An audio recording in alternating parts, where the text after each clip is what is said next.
السلام علیکم ورحمۃ اللہ وبرکاتہ۔ الحمدللہ والصلاة والسلام علی رسول اللہ، اما بعد۔ ختم نبوت کونسل کی جانب سے حضور سیدی شیخ الاسلام عارف باللہ امام محمد انوار اللہ فاروقی فضیلت جنگ بانی جامعہ نظامیہ علیہ الرحمت والرضوان کی مایہ ناز تصنیف انوار الحق کی ریکارڈنگ کا سلسلہ شروع ہو رہا ہے۔ اس کتاب کے لکھنے کا ارادہ حضرت شیخ الاسلام والمسلمین فرماتے ہیں کہ مرزا غلام احمد قادیانی کے ایک پیروکار جن کا نام مولوی حسن علی صاحب ہے، انہوں نے مرزا غلام احمد قادیانی کی تائید میں لوگوں کو گمراہ کرنے کے لیے کچھ باتیں لکھی تھی۔ اس کے جواب میں حضرت شیخ الاسلام نے اس کتاب کی تالیف کا ارادہ فرمایا ہے۔ اب باضابطہ اس کتاب کا آغاز شروع ہو رہا ہے۔ اس میں دو تین نام آپ کو بارہا سننے کے لیے ملیں گے۔ مولوی صاحب، جب بھی مولوی صاحب کا ذکر ہو تو آپ سمجھیں گے کہ جس کا رد حضرت شیخ الاسلام فرما رہے ہیں مولوی حسن علی صاحب لیکچرار ہے، اور دوسرا مرزا صاحب ذکر کرتے ہیں۔ مرزا صاحب سے مراد مرزا غلام احمد قادیانی ہے، اس بات کو آپ ذہن نشین کریں۔ کتاب کا باضابطہ آغاز ہو رہا ہے۔ الحمدللہ رب العالمین والصلاة والسلام علی سیدنا محمد وآلہ واصحابہ اجمعین۔ بیشتر ایک رسالہ مسمى بافادۃ الافہام لکھنے کا اتفاق ہوا تھا، جس میں ازالۃ الاوہام کے ان استدلالوں کا جواب دیا گیا جو مرزا صاحب نے آیات قرآنی سے کیا۔ اس کے بعد تائید الحق مصنفہ مولوی حسن علی صاحب لیکچرار دیکھنے میں آئی، جس میں انہوں نے ایک لمبی چوڑی تمہید کر کے مدبرانہ انداز سے مرزا صاحب کی تائید کی۔ اس تقریر کا یہ اثر دیکھا گیا کہ ہمارے ہم مشرب بعض حضرات بھی اس کی تحسین کرنے لگے، اور تعجب نہیں کہ اس نے بہتوں کو متزلزل کر دیا ہو۔ اس میں شک نہیں کہ بعض جادو بھری تقریریں ایسی ہی پرتاثیر ہوا کرتے ہیں کہ دلوں کو ہلا دیتے ہیں۔ چنانچہ حدیث شریف میں وارد ہے وَإِنَّ مِنَ الْبَيَانِ لَسِحْرٌ، یعنی بعض تقریریں جادو بھری ہوتی ہے یا جادو ہوتی ہے، مگر جب اہل انصاف طالبین حق کے روبرو اصلی واقعات اور ملمع سازیاں مقرروں کی بیان کی جاتی ہے، یعنی مقرروں کی دھوکہ بازیاں بیان کی جاتی ہیں، تو وہ فوراً اپنے خیال سے رجوع کر جاتے ہیں، اور جو لوگ نفسیات کی راہ سے سخن پروری میں پڑ جاتے ہیں وہ اسی خیال پر اڑے رہتے ہیں۔ یہی وجہ ہے کہ پر اثر تقریروں کے زور سے مذاہب باطلہ بکثرت بنتے گئے، اور عوام الناس کبھی ان کے دامن میں بھی آ گئے، تو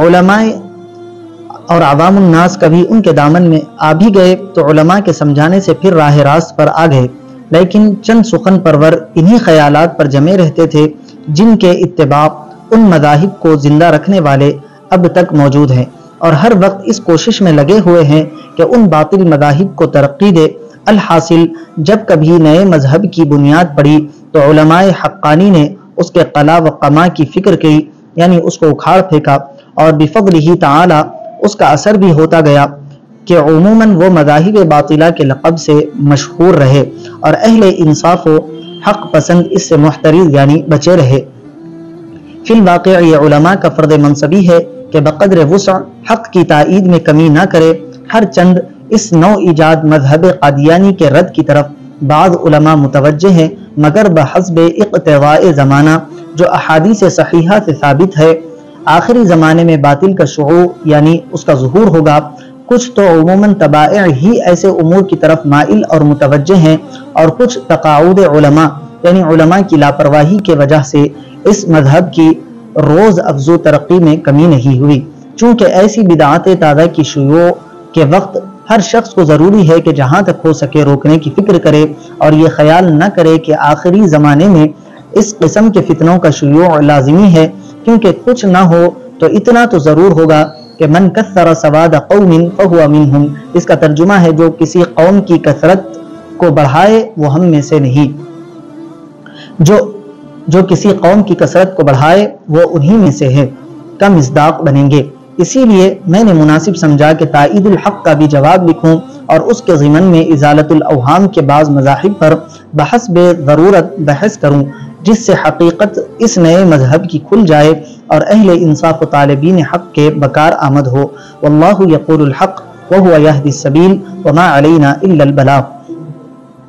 مولوی صاحب نے تمہید میں پہلا عنوان یہ قائم کیا کہ سچے خیر خواہوں کے ساتھ ہمیشہ کیسا سلوک ہوا۔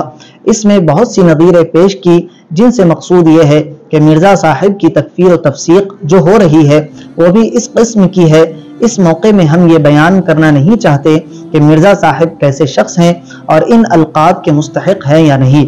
اس وقت ہمارا روئے سخن صرف اس تمہید کی طرف ہے، آیا کہ وہ مسکت خصم یعنی مقابلہ کرنے والوں کو خاموش بٹھانا ہے یا نہیں۔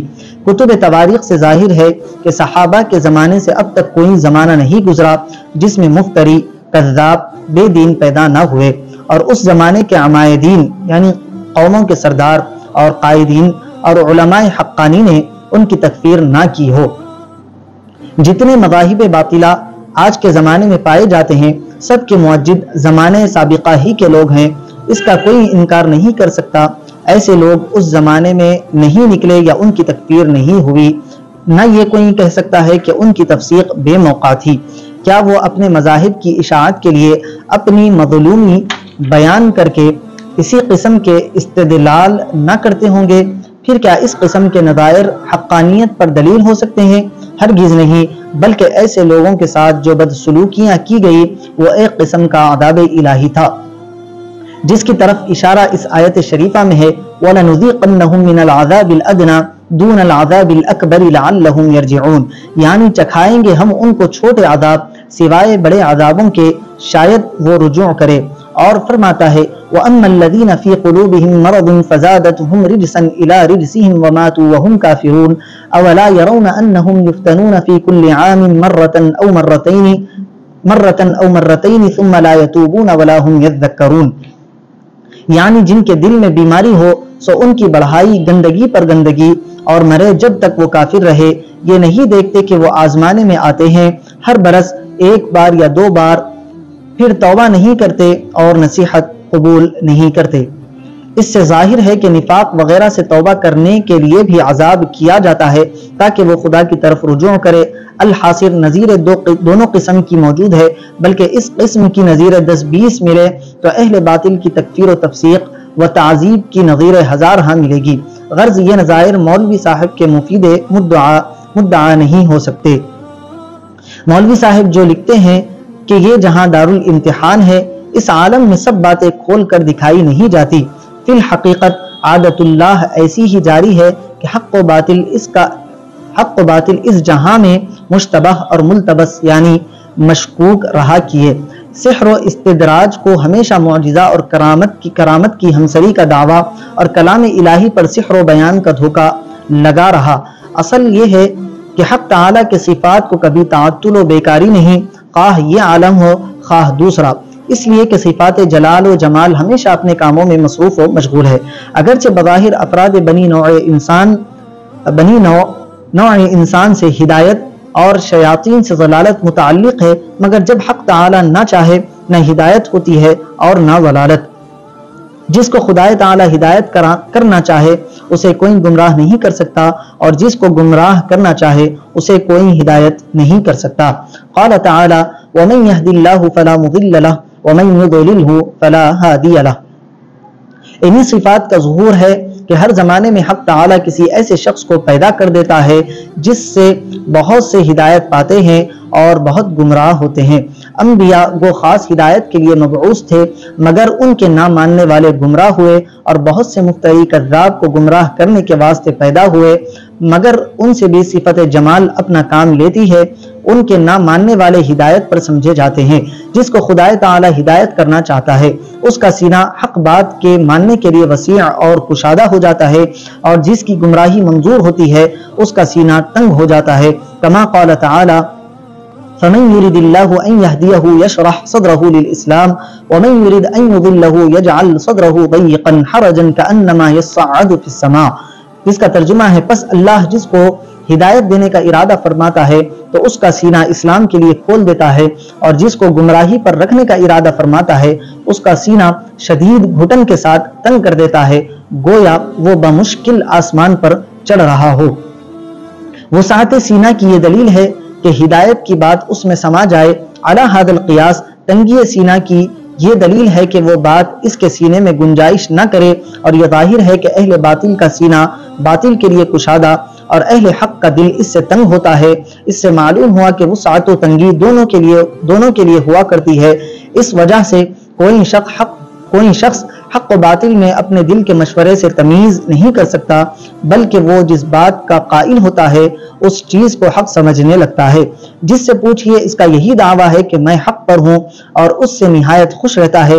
کما قال تعالی کل حزب بما لدیہم فرحون، ہر فرقے والا اسی قدر دین کے حصے سے جو ان کے پاس ہے خوش ہے، اور صرف سمجھتا ہی نہیں بلکہ چاہتا بھی ہے کہ سارا جہاں اپنا ہم مشرب ہو جائے۔ اس کا تصفیہ باہم ممکن نہیں کہ کون حق پر ہے اور کون باطل پر، کیونکہ جس مسئلے میں دو فریق ہو جائیں تو ہر ایک اپنے کو حق پر سمجھے گا اور تیسرا حکم بنے گا تو کسی ایک فریق میں شریک ہو جائے گا، یا وہ بھی ایک فریق نیا بن کر اپنے ہی کو حق پر سمجھنے لگے گا۔ غرض اس عالم میں اس کا تصفیہ ممکن نہیں۔ شرح صدر کس کا حق پر ہے اور کس کا باطل پر، حق تعالی ہی قیامت کے روز اس کا فیصلہ فرما دے گا۔ کما قال تعالی ان ربک هو یفصل بینہم یوم القیامت فیما کانوا فیہ یختلفون، جس کا ترجمہ ہے بے شک آپ کا رب ہی ان لوگوں کے درمیان قیامت کے دن ان کا فیصلہ فرما دے گا جن میں وہ اختلاف کیا کرتے تھے۔ اب مولوی صاحب جو اپنا اطمینان اور شرح صدر مرزا صاحب کی حقانیت پر ظاہر فرماتے ہیں، وہ کیوں کر اس امر کی دلیل ہو سکے کہ مرزا صاحب سچ مچ پیسہ موعود ہے۔ ہمیں اس میں کلام نہیں کہ مرزا صاحب بڑے مرتاض یعنی ریاضت کرنے والے ہوں گے، مگر مشکل یہ ہے کہ جتنے مفتری، دغاباز، جعل ساز ظاہر ہوتے ہیں، جب تک وہ اچھے عادات، اچھے حالات اور مستند لوگوں کی صورتوں میں اپنے آپ کو ظاہر نہیں کرتے، ان کی طرف کوئی توجہ نہیں کرتا۔ قرامطہ کا حال آپ نے تواریخ میں دیکھا ہوگا، ابتدا کیا تھی اور انتہا کیسی ہوئی۔ قرامطہ شیعوں کا ایک فرقہ ہے جس کو اسماعیلی فرقہ بھی کہا جاتا ہے۔ یہ لوگوں میں مساوات کے قائل تھے۔ تاریخ دول اسلامیہ میں لکھا ہے کہ ایک شخص خوزستان سے کوفہ میں آ کر ایک مدت تک اظہار تقدس میں مشغول رہا۔ زہد و تقوی اور کثرت صلاۃ کی یہ صورت کہ تمام اقران و معاصرین یعنی اس کے ہم عصر اور ہم زمانہ لوگوں میں ممتاز، اکل حلال کی یہ کیفیت کہ اپنے ہاتھ سے بوریا بن کر اس سے اوقات بسر کرتا، کسی سے کچھ قبول نہ کرتا، جب کوئی اس کے پاس جاتا تو سوائے وعظ و نصیحت کے کسی بات سے سروکار نہیں۔ غرض تقوی، طہارت، زہد، ریاضت میں اس کو وہ شہرت حاصل ہوئی کہ کسی زاہد و عابد کو اس کے مقابلے میں فروغ نہ رہا۔ جب دیکھا کہ لوگوں کے دلوں میں اپنی بات کا پورا اثر ہونے لگا تو مشہور مسائل، نماز وغیرہ میں تصرف کر کے خلاف اجماع و مذاہب تعلیم شروع کی۔ جب اس میں بھی کامیابی ہو گئی تو آہستہ آہستہ خیر خواہانہ یہ تمہید کی کہ طالبین حق کو ضروری ہے کہ کسی ایسے امام کے ہاتھ پر بیعت کرے جو اہل بیت نبوی سے ہو۔ غرض پوری طور پر اپنے مقصود کی تمہید ذہن نشین کر کے شام کو چلا گیا، وہاں بھی یہی طریقہ اختیار کر کے لوگوں کو امام برحق کا مشتاق بنا دیا۔ چونکہ دعوت اس کی کسی معین شخص کے طرف نہ تھی، اس لیے بعضوں کا خیال تھا کہ محمد بن اسماعیل امام وقت ہوں گے اور بعض کسی دوسرے کو خیال کرتے تھے۔ بہرحال سب کو یہی انتظار تھا کہ امام وقت اب ظاہر ہونا چاہتے ہیں کہ ایک شخص قرامطہ سے جن میں یہ شخص تھا ظاہر ہو کر مہدویت کا دعویٰ کیا۔ اس مہدی کا اصلی نام ذکرویہ یحییٰ تھا، مگر اپنا نام محمد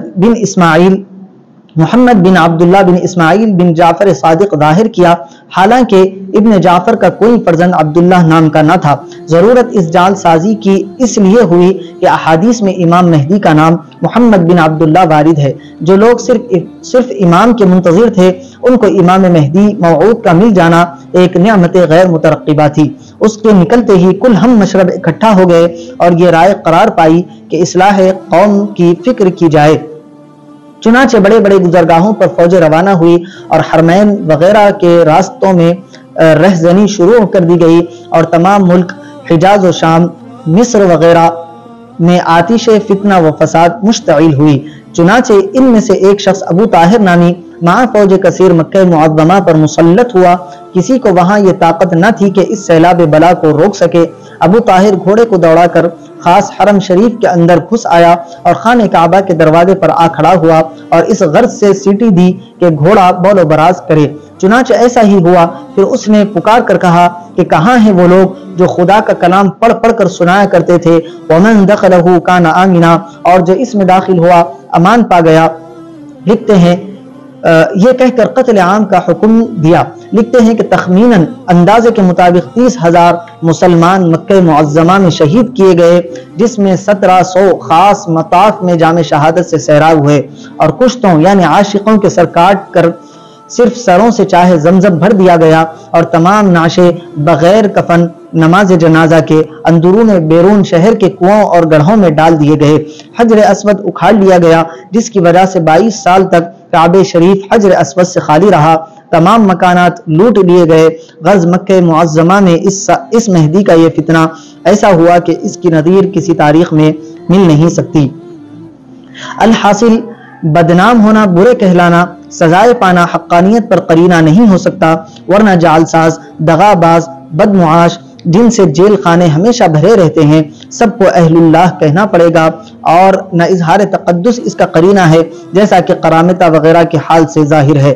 مولوی صاحب نے جہاں اسلام کے موجودہ دشمن فرقوں کی فہرست لکھ کر ان کی روز افزوں ترقی اور اس کی وجہ سے مرزا صاحب کی ضرورت ثابت کی ہے، ان نے مولوی مشائخوں کو بھی شریک کیا اور ان کو یہ خطاب عطا فرمائے: شیطان، حشرات الارض، زر پرست، نفس پرست، کم بخت، موذی، نائب شیطان، ناپاک، مجموعہ صفات ذمیمہ، شریر، فتنہ پرواز، مسلمانوں کے گمراہ کرنے والے شیطان کے شاگرد رشید، مکار وغیرہ۔ اس بات میں مولوی صاحب اپنے پیر کی سنت پر عمل کر رہے ہیں، کیونکہ مرزا صاحب بھی علماء اور مشائخین کو ایسے خطابوں سے ذکر کیا کرتے ہیں۔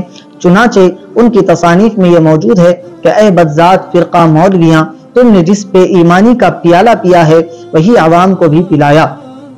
علماء السوء، اندھیرے کے کیڑوں، کتے، گدھے، حمار، عقارب یعنی بہت سے بچھو، عقب الکلب یعنی کتے کے بچے، خنزیر سے زیادہ پلید، ایمان و انصاف سے دور بھاگنے والے، احمق، پلید، دجال، مفتری، اشرار، اذل الکافرین، اوباش، بے ایمان، بے حیا، بد دیانت، فتنہ انگیز، تمام دنیا سے بدتر، جاہل، جعل ساز، چمار، دشمن قرآن، شیخ نجدی، عدو العقل، غول الاغوار، غدار، سرشت، کیناور کمینہ، مادر زاد اندھے، گندے مردار خار، نااہل، نمک حرام، نابکار، نالائق، نااہل، ایمان سے دور بھاگنے والے، بولہب، فرعون، بدذات، خبیث، زندیق، ایسے کئی ایک القابات سے مرزا صاحب نے علماء اور مشائخین کو مخاطب کیا، جس کو صاحب عصائے موسیٰ نے مرزا صاحب کی کتابوں سے نقل کیا ہے۔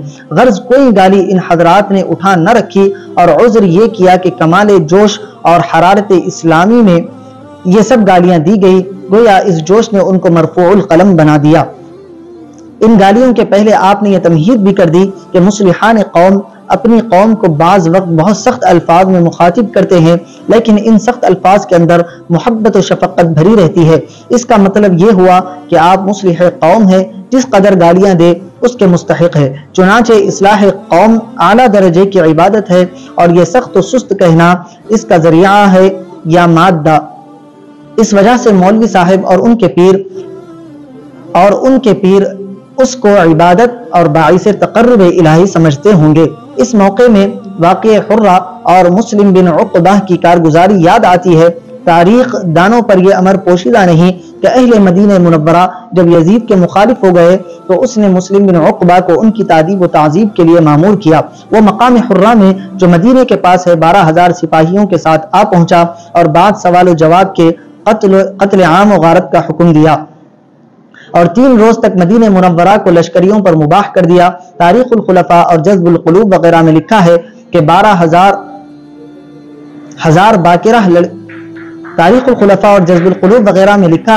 1000 باقرہ لڑکیوں کا بکر حرام سے زائل کیا گیا، اور تمام شہر کے گھر لوٹے گئے، جہاں کوئی ملتا مارا جاتا۔ صرف علماء 700 شہید کیے گئے، جن میں سے 300 صحابہ تھے۔ مسجد نبوی میں گھوڑے دوڑائے گئے، خاص روضے شریف گھوڑوں کی لید اور پیشاب سے متلطخ یعنی لت پت رہا۔ یہ سب مسلم بن عقبہ کے حکم سے ہوا۔ اب اس کی خوش اعتقادی سنیے۔ جب اس کی موت کا وقت آ پہنچا تو آخری دعا یہ کی جس کا ترجمہ ہے کہ یا اللہ بعد شہادت کلمہ طیبہ کے جو کچھ اعمال صالحہ میں نے اپنی عمر میں کیے ان سب سے زیادہ مجھے وہ عمل پسند ہے جو مدینے کے لوگوں کو میں نے قتل کیا، اور اسی عمل سے مجھے زیادہ تر توقع ہے کہ آخرت میں کام آئے گا۔ مسلم بن عقبہ کو صرف تعذیب اہل مدینہ پر ناز تھا، ہمارے مرزا صاحب کو اس سے زیادہ ناز و فخر ہونا چاہیے، کیونکہ وہ تمام اہل اسلام کی تعریف فرما رہے ہیں، اور وہاں صرف جراحات سنان تھی، یہاں جراحات لسان ہے جو التیام پذیر نہیں۔ التیام کہتے ہیں جمعے کو۔ جراحات السنانی لہا التیام ولا یلتام ما جرح اللسان، یعنی دانتوں کے زخم بھر جاتے ہیں لیکن زبان کے زخم نہیں بھرتے۔ پھر یہ گالیاں کن کو دیے جا رہے ہیں؟ عوام الناس، بازاریوں کو نہیں جن کی عادت میں گالیاں دینا اور سننا داخل ہے، بلکہ ان افراد قوم کو جن کو قوم نے اپنا رہبر، مربی اور حامی دین بنا رکھا ہے، اور ہر ایک ان پر 100 جان سے فدا ہے۔ معزز اور شریف لوگ قوم کے اس کا اندازہ کر سکتے ہیں کہ یہ گالیاں سن کر قوم کا کیا حال ہوتا ہوگا۔ سب کو جانے دیجیے، خود مولوی صاحب اور ان کے پیر ہی غور کرے کہ کوئی ارذل یعنی کمینہ، ذلیل اور حقیر، یا ان کا ہمسر ان کے والد بزرگوار یا پیر کی شان میں یہ الفاظ کہے تو ان کا کیا حال ہوگا۔ اگر غیرت دار ہو تو کیا اس ذلت کے مقابلے میں مر جانا آسان نہ ہوگا؟ عرف میں ایسا شخص بڑا ہی بے شرم سمجھا جاتا ہے کہ اس کے باپ یا استاد یا پیر کو کوئی گالی دے اور وہ چپ رہے۔ نہایت افسوس اور شرمناک حالت ہے جس کے مرتکب مولوی صاحب اور مرزا صاحب ہوئے ہیں۔ حق تعالی فرماتا ہے وَلَا تَسُبُّوا الَّذِينَ يَدْعُونَ مِن دُونِ اللَّهِ فَيَسُبُّوا اللَّهَ، یعنی بتوں کو گالیاں مت دو کہ وہ اللہ کو گالیاں دیں گے۔ ہادی برحق اور نبی صادق کو حق تعالی تعلیم فرماتا ہے ادعو الی سبیل ربک بالحکمت والموعظۃ الحسنۃ وجادلہم باللتی ہی احسن، یعنی بلاؤ اپنے رب کی راہ پر حکمت اور اچھی نصیحت کے ساتھ اور الزام دو ان کو جس طرح بہتر ہو۔ کیا مصلح قوم کی یہی شان ہے کہ اشتعال الطبع یعنی بھڑکانے والے الفاظ سے طبیعتوں کو مشتعل کرے اور اس قابل بنائے کہ حق بات سننے کی بھی صلاحیت باقی نہ رہے؟ مولوی صاحب نے اپنے آپ کو جو مصلح قوم قرار دیا ہے وہ خود انہی کی تقریر سے باطل ہو گیا، اور نہ شرعاً اس قابل ہے کہ مصلح قوم سمجھے جائے نہ عرفاً۔ پھر یہ جو شکایت ہو رہی ہے کہ مولویوں کی وجہ سے مسلمان ذلیل ہو رہے ہیں، سچ ہے کہ جس قوم کے مصلح رزالت یعنی کمینہ پن سے کام لے اس کو ذلت نہ ہو تو کیا ہو۔ یہاں مجھے ایک واقعہ یاد آیا جو میرے ایک دوست کا دیکھا ہوا ہے کہ تراویح کی جماعت کسی مسجد میں ہو رہی تھی جس میں وہ بھی شریک تھے۔ ان کے قریب ایک شخص نے عین نماز میں اپنے بازو والے سے کچھ بات کہی۔ ایک شخص نے نماز ہی کی حالت میں اس سے کہا کہ نماز میں بات کرنے سے نماز ٹوٹ جاتی ہے۔ تیسرے نے کہا تمہاری نماز کب باقی رہی؟ چوتھے نے کہا الحمدللہ میں نے تو کوئی بات نہ کی۔ ایسا ہی مولوی صاحب جو اوروں پر الزام لگا رہے ہیں اس میں خود بھی مبتلا ہے، مگر سمجھتے نہیں۔ علماء ربانی وہ ہیں جو اپنے عیوب کی تفتیش کر کے اپنے نفس کی اصلاح کرتے رہتے ہیں اور حتی الوسع دوسرے کے عیوب پر نگاہ نہیں ڈالتے، اور اگر امر بالمعروف کی ضرورت سمجھتے ہیں تو ایسے ملائم اور دل نشین طریقے سے کرتے ہیں جس کا اثر ظاہر ہو۔ عموماً تعلیم الہی امر بالمعروف کے بارے میں یہی رہی ہے کہ نہایت نرمی اور سہولت سے کام لیا جائے۔ باوجود ہے کہ ازدہائے خونخوار موسیٰ علیہ السلام کی مدد کے لیے ساتھ دیا گیا تھا، مگر ارشاد یہی ہوا کہ فرعون کے ساتھ نرمی سے گفتگو کی جائے، کما قال تعالی فقولا له قولا لینا لعلہ یتذکر او یخشی، یعنی کہو اس سے بات نرم شاید وہ سوچ کرے یا ڈرے۔ اور آن حضرت صلی اللہ علیہ وسلم کو ارشاد ہوا ادفع باللتی ہی احسن فاذا الذی بینک وبینہ عداوۃ کأنہ ولی حمیم وما یلقاها الا الذین صبروا وما یلقاها الا ذو حظ عظیم، جس کا ترجمہ ہے جواب میں کہیے اس سے بہتر پھر جو آپ دیکھو تو جس میں آپ میں دشمنی تھی وہ ایسا ہوگا جیسے دوست دار ناتے والا، اور یہ بات ملتی ہے انہی کو جو صبر کرتے ہیں، اور یہ بات ملتی ہے اس کو جس کی بڑی قسمت ہے۔ انتہا۔ اسی وجہ سے ہر شخص امر بالمعروف کا اہل نہیں سمجھا جاتا، کیونکہ امر بالمعروف میں عیوب پر مطلع کرنا ہوتا ہے، اور قاعدے کی بات یہ ہے کہ جس کا عیب وہ دشمن ہو جائے گا، جس سے مخالفت اور جھگڑا پیدا ہونے کا سخت اندیشہ ہے، جو ممنوع ہے۔ کما قال تعالی ولا تنازعوا فتفشلوا وتذهب ريحكم، یعنی آپس میں نہ جھگڑو پھر نامرد ہو جاؤ گے اور جاتی رہے گی تمہاری ہوا۔ حق تعالی فرماتا ہے یا ایھا الذین آمنوا علیکم انفسکم لا یضرکم من ضل اذا اهتدیتم، یعنی اے ایمان والو تم پر لازم ہے فکر اپنے جان کی، تمہارا کچھ نہیں بگاڑتا جو کوئی بہکا جب تم راہ پر ہو۔ باوجود یہ کہ امر بالمعروف کی ضرورت دوسری آیات سے ثابت ہے، مگر اس آیت شریفہ میں جو اس کی ممانعت ہے اس کی تطبیق کی صورت یہ معلوم ہوتی ہے کہ عوام الناس اس سے روکے گئے ہیں اور خواص کو اس کی اجازت ہے جن سے اصلاح کی امید ہے۔ بعض صحابہ نے اس آیت شریفہ کا مضمون حضرت سے دریافت کیا تو فرمایا تم لوگ امر بالمعروف اور نہی عن المنکر کیے جاؤ اس وقت تک کہ لوگ دنیا اختیار کر لے اور خود رائی یعنی اپنی سمجھ کرنے لگے، تو اس وقت صرف اپنی فکر کرو اور ان کو چھوڑ دو۔ بہرحال مولوی صاحب کا یہ امر بالمعروف کرنا اس زمانے میں کسی طرح بجا اور برمحل نہیں ہو سکتا۔ پھر یہ امر بالمعروف بھی کس مسئلے میں کہ مرزا صاحب عیسیٰ موعود ہیں، جس کا ثبوت نہ قرآن سے ہے نہ حدیث سے نہ اور کسی علم سے، حالانکہ امر بالمعروف کے لفظ سے ظاہر ہے کہ اس بات کا امر کیا جائے جو دین میں معروف ہو۔ اب غور فرمائے کہ اگر مولوی صاحب کو مدارس کے علماء نے وعظ سے روک دیا تو کیا برا کیا؟ خود خدا اور رسول ان کو ایسے وعظ سے روک رہے ہیں۔ وعظ سے روکنے والوں کا استدلال اس حدیث سے ہوگا جو سنن دارمی میں مروی ہے۔ اسما بن عبید کہتے ہیں کہ دو شخص اصحاب ہوا سے ابن سیرین رحمت اللہ علیہ کے پاس آئے اور کہا انہوں نے کہ ہم آپ سے ایک حدیث کہتے ہیں۔ فرمایا میں نہیں سنتا۔ انہوں نے کہا کہ ایک آیت قرآن کی پڑھتے ہیں۔ کہا میں نہیں سنتا، یا تم یہاں سے اٹھ جاؤ یا میں اٹھ جاتا ہوں۔ کسی نے ان سے پوچھا اگر وہ آیت قرآن کی پڑھتے تو آپ کا کیا نقصان تھا؟ فرمایا مجھے خوف اس بات کا ہوا کہ وہ آیت پڑھے اور کچھ الٹ پلٹ کر دے جو میرے دل میں وہ جم جائے۔ اور دوسری روایت اسی دارمی میں ہے، یعنی حسن بصری اور ابن سیرین رحمہم اللہ نے فرمایا کہ اصحاب ہوا کے ساتھ نہ بیٹھو، نہ ان سے مناظرہ کرو اور نہ ان سے کوئی بات سنو۔ مرزا صاحب نے جو یہ دعویٰ کیا ہے وہ بالکل نیا ہے۔ 1300 برس کے عرصے میں کسی نے ایسا دعویٰ کیا نہ یہ کہا کہ عیسیٰ علیہ السلام مر گئے اور جن کے آنے کی خبر احادیث صحیحہ سے ثابت ہے ان کا قائم مقام کوئی دوسرا شخص ہوگا۔ اہل ہوا ایسے ہی لوگوں کو کہتے ہیں جو نئی باتیں اپنی خواہش کے مطابق دین میں تراش لیتے ہیں۔ صحیح احادیث سے ثابت ہے کہ جو نئی بات نکالی جائے وہ مردود ہے، اس سے احتراز و اجتناب کیا جائے۔ اس وجہ سے صحابہ ایسے لوگوں سے جو نئی بات نکالتے نہایت احتراز کرتے۔ چنانچہ ابن عمر رضی اللہ عنہ کے پاس ایک شخص آیا اور کہا کہ فلاں شخص نے آپ کو سلام کہا۔ فرمایا میں نے سنا ہے کہ اس نے کوئی بات نئی نکالی ہے، اگر یہ سچ ہے تو اس کو سلام کا جواب نہ پہنچانا۔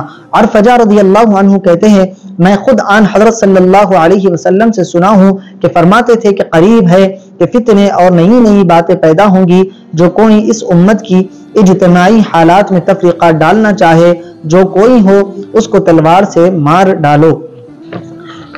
اس غرض اس قسم کے اسباب سے نئی باتوں کے کہنے اور سننے سے روک دینا علماء کا فرض منصبی ہے۔ اگر انہوں نے ایسے واز سے روک دیا تو یہ کوئی برہم ہونے کی بات نہیں ہے، بلکہ اس سے ان کو ممنوع ہونا چاہیے، ورنہ اگر یہ راستہ بالکلیہ کھل جائے تو اس آخری زمانے میں جو دین پر ہر طرف سے حملے ہو رہے ہیں، مخالفین دین کو موقع مل جائے گا اور ہر شخص نئی باتیں ایجاد کر کے دین میں داخل کر دے گا۔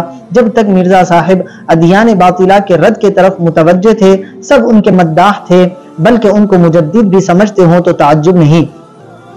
اور اب اس حد تک کوئی برا نہیں سمجھتا جس میں تائید دین ہو۔ اگر یہ چند نئی باتیں چھوڑ دے تو ابھی کل اہل حق ان کے رفیق و مددگار ہو جاتے ہیں، اور یہ ناحق کا جھگڑا جس سے نہ دین کا فائدہ ہے نہ دنیا کا، مٹ کر کأنہم بنیان مرصوص، یعنی گویا وہ سیسا پلائی ہوئی دیوار ہو کا مضمون صادق آ جاتا ہے۔ اور یہ کچھ بڑی بات نہیں کہ مرزا صاحب خود ازالت الاوہام میں فرماتے ہیں کہ ممکن ہے کہ ایسا مسیح بھی آ جائے جس پر حدیثوں کے بعض ظاہری الفاظ بھی صادق آ جائیں، جب یہ خود تسلیم کرتے ہیں تو پھر اس مشکوک دعوے پر اصرار کر کے مسلمانوں کے ساتھ دشمنی قائم کرنے سے کیا فائدہ؟ نسأل اللہ التوفیق وہو بالاجابتہ جدیر۔